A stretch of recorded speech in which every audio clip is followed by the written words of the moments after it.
All right, so today I'm going to be listening to For Bunita Marcus by Feldman. I'll try to keep the commentary to a minimum today just because I have a concert to go to after this session, and the piece is about uh, an hour long. So, yeah, you are making a bit of a time commitment here with me today if you want to listen to this. Um, it's a late piano piece of his from 1985, I believe. The composer died a couple years later.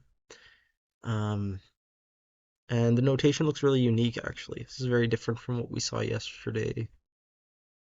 So,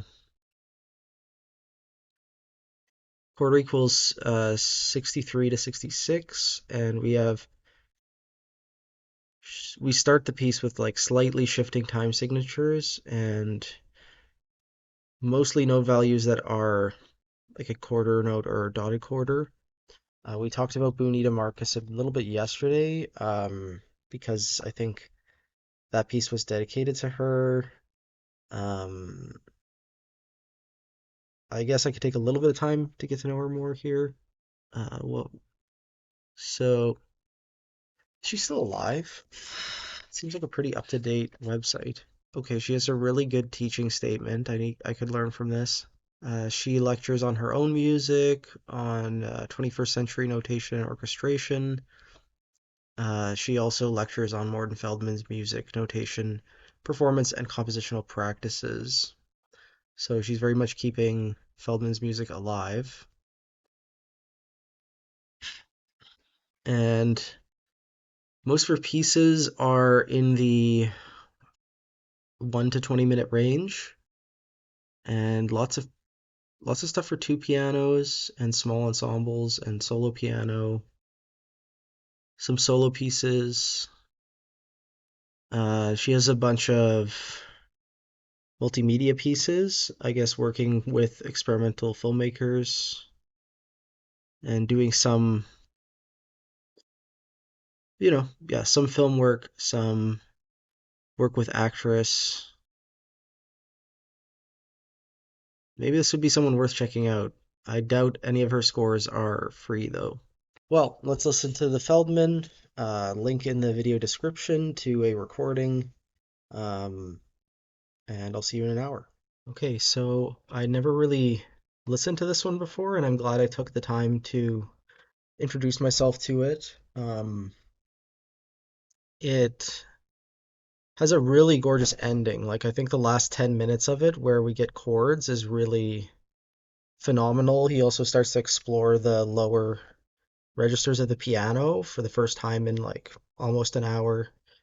And yeah, it's a very beautiful moment. There's a lot of beautiful moments in this, I think, like the introduction of the super high F as as a grace note idea.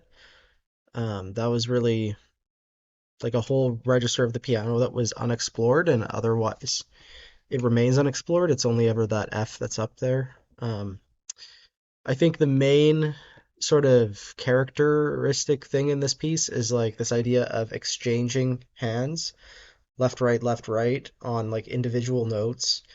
And that's what sort of characterizes like the first 40 minutes of the piece, probably, I would say.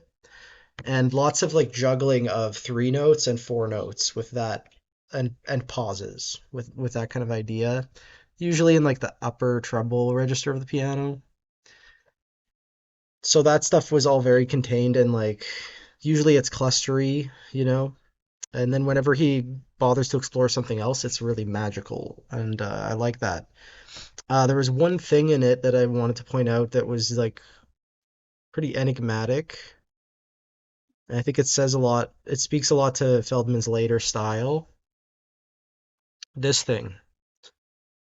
So this little like 30-second note idea where the pedal lifts and then it comes back, and all you get is this C5 held.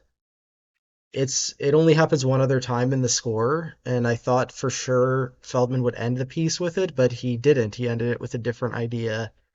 And if it only happened once, I would be a bit confused, but it happens twice and bisects the piece into three parts, and I think it's very uh, enigmatic, and it must have been an intuitive decision. I can't see any sort of formal purpose there. So, um, yeah, I think there's a lot of things in here that are tried and true elements of Feldman style, and then there's moments like this that are clearly belong to his late style, you know.